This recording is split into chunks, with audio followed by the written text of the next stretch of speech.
Natascha Kampusch. Natascha Kampusch, 8 years in captivity.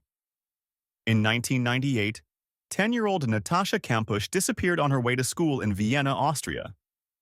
She was searched for across the country, but no trace was found.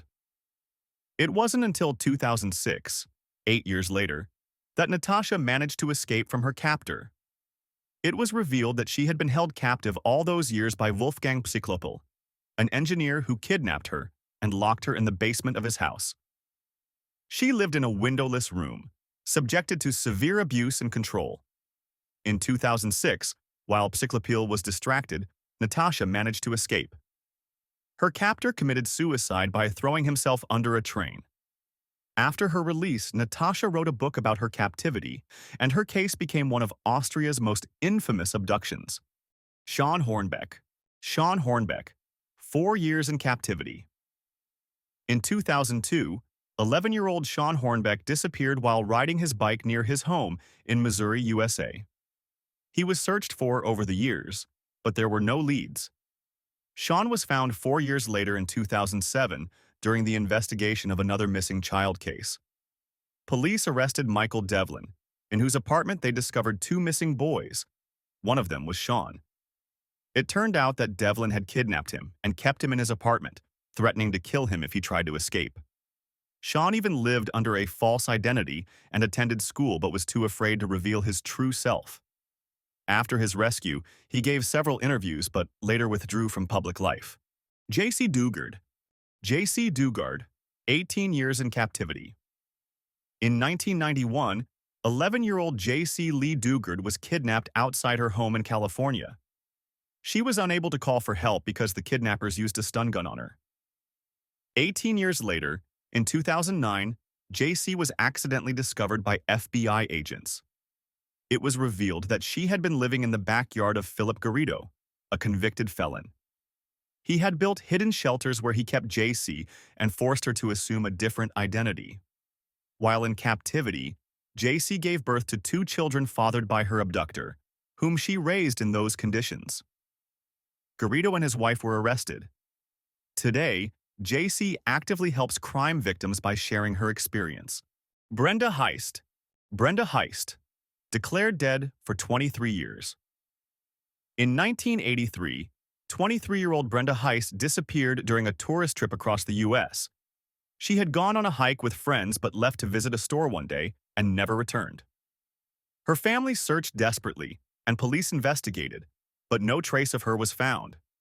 After 23 years, in 2006, Brenda was accidentally discovered in a homeless shelter. She had no memory of her identity and was living under a different name. It turned out that she had been wandering from city to city for years, but no one could explain what had happened to her. Doctors diagnosed her with dissociative amnesia, a rare condition caused by severe stress. Her relatives were shocked, as they had long believed she was dead. When DNA confirmed her identity, her parents tried to help her reintegrate into normal life, but Brenda was never able to recover her past memories. Her case remains one of the most mysterious disappearances, as no one could fully explain why she lost her memory or how she survived for so long without identification. Stayner. Stayner, 7 years in captivity. In 1972, 7-year-old Stayner disappeared on his way home from school in Merced, California. A stranger offered him a ride, but instead took him to Kenneth Parnell, a criminal who convinced the boy that his family no longer wanted him and gave him a new name, Dennis Parnell. Stephen spent 7 years in captivity, constantly moving with his captor. He attended school, but his life was tightly controlled by Parnell. In 1980, Parnell abducted another boy, 5-year-old Timmy White.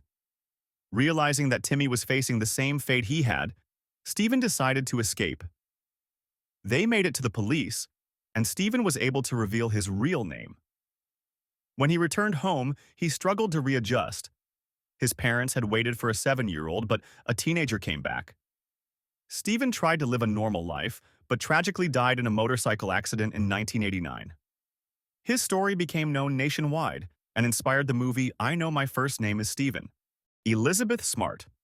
Elizabeth Smart, 9 months in captivity.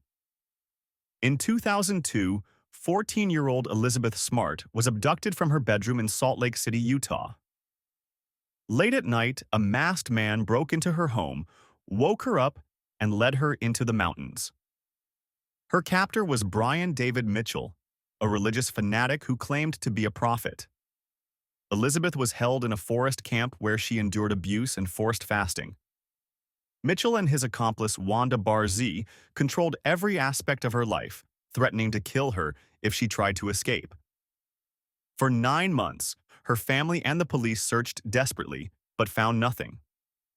In spring 2003, a passerby recognized her on the street with Mitchell and called the police. Within hours, Elizabeth was reunited with her family. After a long recovery, she became an activist helping other kidnapping victims. Her story inspired many, and Mitchell was sentenced to life in prison. Fusako Sano. Fusako Sano, 9 years in captivity. In 1990, 9-year-old Fusako Sano vanished near her home in Sanjo, Japan. She had gone out to watch a softball game but never returned. Her family contacted the police, but no trace of her was found.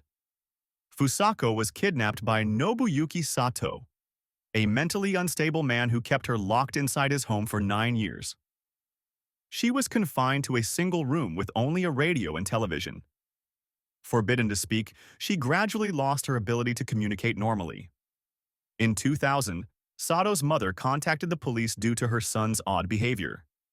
When officers arrived, they discovered a terrified and malnourished Fusako. She was eventually reunited with her family, but it took years to recover. Her case became one of Japan's most shocking abductions, revealing how such crimes can go unnoticed even in modern society. Amanda, Gina, Michelle. Amanda Berry, Gina DeJesus, and Michelle Knight, 10 years in captivity. Between 2002 and 2004, 3 girls, Amanda Berry, 16, Gina DeJesus, 14, and Michelle Knight, 21, vanished without a trace in Cleveland, Ohio. Their families never gave up hope, but police found no clues. All 3 had been kidnapped by Ariel Castro, a former school bus driver.